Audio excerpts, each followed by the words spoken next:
সকাল থেকে না খেয়ে বসে আছি। আজকে কি আর খাওয়া জুটবে না? দীপা কোথায় গেলে? তাড়াতাড়ি এখানে এসো। কি হয়েছে মা, আপনি এভাবে চিৎকার করছেন কেন? চিৎকার করব না তো কি করব? কত বেলা হয়ে গেল এখনো অবধি দুপুরের খাবার পেলাম না। রান্না তো অনেকক্ষণ আগেই হয়ে গেছে। আপনি ঘুমাচ্ছিলেন তাই আমি আর আপনাকে ডাকিনি। আপনি একটু বসুন, আমি এক্ষুনি খাবার এনে দিচ্ছি।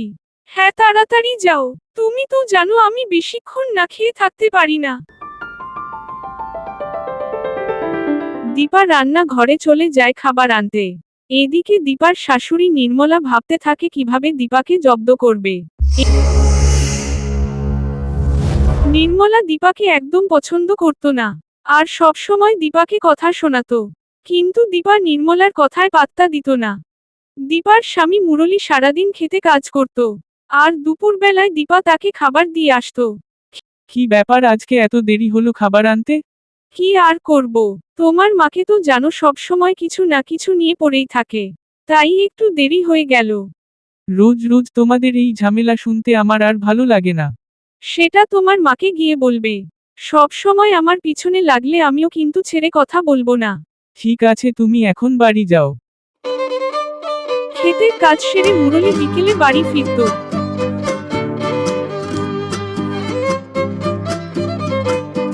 তুই এসে গেছিস মুরলী? আজকে এত দেরি হলো আসতে? সব ঠিক আছে তো? হ্যাঁ মা, সব ঠিক আছে। মা, দীপা কোথায়? ওকে দেখতে পাচ্ছি না তো। দীপা তো দোকানে গেছে। সেই কখন দুটো জিনিস আনতে দোকানে পাঠিয়েছি, এখনো এলো না। নিশ্চয়ই কারুর সাথে গল্প জুড়েছে। কতদিন পর তোমার সাথে দেখা হলো। এখন আর আমাদের বাড়ি আসো না কেন? এখন আর সময় হয় না। আমাদের চাষের জমিতে অনেক রকমের ফল চাষ করেছি, সেই সব নিয়েই ব্যস্ত থাকি, তাই আর কোথাও যাওয়া হয় না। খুব ভালো। আচ্ছা, এবার আমি আসি। তোমার অনেক দেরি হয়ে গেল। আমাদের বাড়িতে আসবে কিন্তু। দিন দিন দীপার খুব সাহস হয়ে যাচ্ছে। কিছু একটা ব্যবস্থা করতে হবে। আমাকে তো এখন আর পাত্তাই দেয় না, সব সময় নিজের যেমনই হয় তাই করে। জানো, আজকে অনেক দিন পর কমলার সাথে দেখা হয়েছে। ও বলছিল ওদের জমিতে অনেক রকমের ফল চাষ করেছে, এখন সেসব নিয়েই ব্যস্ত থাকে, তাই এখন আর আমাদের বাড়িতে আসতে পারে না। এটা তো খুব ভালো কথা। আর ওদের সামনের জমিটা তো ফাঁকা পড়ে থাকে, তার থেকে ভালো কিছু চাষ করছে। আচ্ছা, আমি গিয়ে রান্না বসাই। তোমার মায়ের আবার এক্ষুনি খিদে পেয়ে যাবে।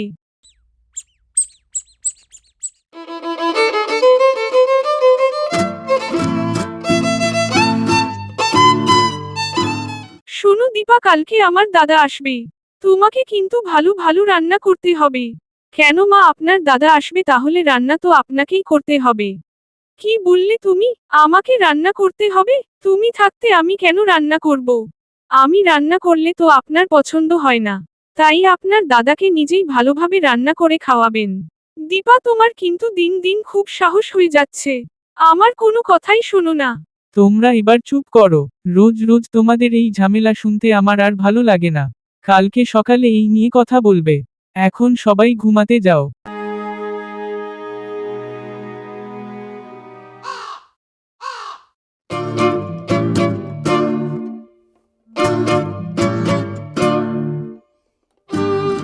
দাদা, তুমি চলে এসেছো? আসতে কোনো অসুবিধা হয়নি তো? না রে, আমার কোনো অসুবিধা হয়নি। তুই আমার জন্য বাইরে দাঁড়িয়ে আছিস কেন? তুমি এতদিন পর আমাদের বাড়িতে এলে, তাই তো দেখতে এলাম ঠিকমতো পৌঁছাতে পারলে নাকি। এখানে দাঁড়িয়ে সব কথা বলবে নাকি ভিতরে যাবে? চলো ঘরে গিয়ে কথা বলবে। এত দূর থেকে এসেছো, আগে একটু বিশ্রাম নাও। তুমি বসো, আমি তোমার জন্য কিছু খাবার নিয়ে আসি। এখন আমি কিছু খাবো না। আচ্ছা মুরলী আর দীপা কোথায়? ওদের দেখতে পাচ্ছি না।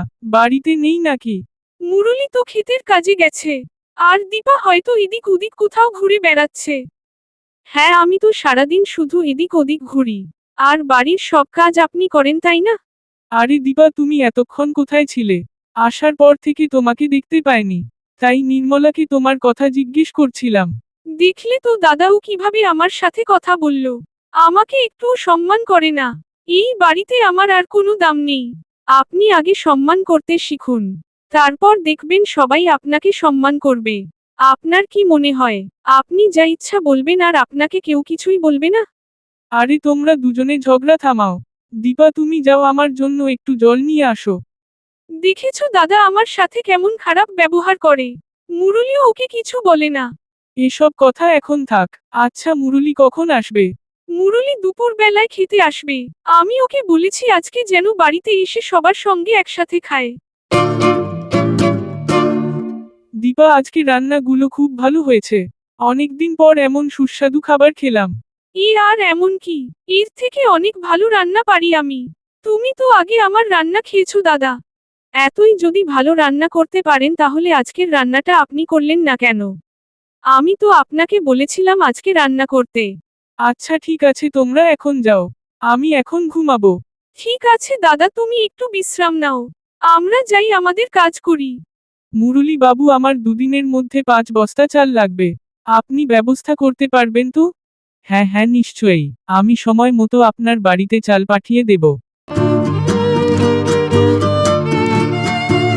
শোনো দীপা, দাদা তোমার রান্নার একটু প্রশংসা করেছে বলে বেশি লাফালাফি করার দরকার নেই। আর আমার জন্যে দাদা তোমার প্রশংসা করলো। আজকে যদি আমি রান্না করতাম তাহলে দাদা তোমাকে আর ভালো বলতো না। আমি কারোর কাছ থেকে প্রশংসা পাওয়ার জন্য এইসব করিনি। আপনি নিজের মতো সবাইকে মনে করবেন না। কি বললে তুমি? তোমার এত সাহস হয়ে গেছে? তুমি আমার মুখে মুখে তর্ক করছো? আপনি যদি উল্টো পাল্টা বলতে পারেন তাহলে আমি কি চুপ করে থাকবো?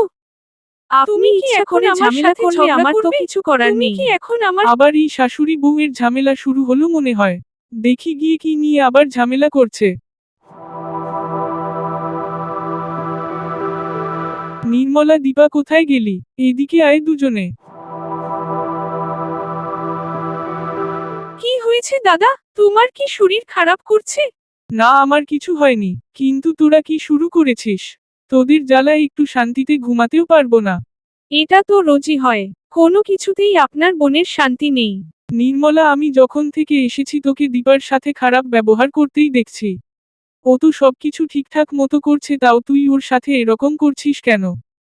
দাদাও তোমাকে ভুল বুঝাচ্ছে। আমি ওর সাথে খারাপ ব্যবহার করি না। থাক, আমাকে আর বোঝাতে হবে না।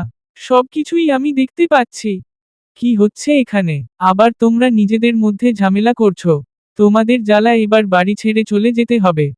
আমার তো মনে হচ্ছে এখানে আসাটাই ভুল হয়েছে। ভেবেছিলাম কয়েকদিন বোনের বাড়ি থেকে ঘুরে আসব, কিন্তু এখানে আসার পর থেকে শুধু ঝগড়া শুনছি। তোমরা দুজনে যদি ঝগড়া না করো তাহলে তোমাদের আমি একটা উপহার দেব।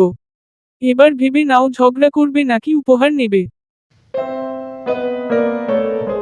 মা সবসময় আমার সাথে খারাপ ব্যবহার করে। আর সবার সামনে কি সুন্দর মিথ্যে কথা বলে দিল। উনি নাকি কিছুই করে না। এখানেও চলে এসেছে। একটু শান্তিতে একা বসতেও দেবে না।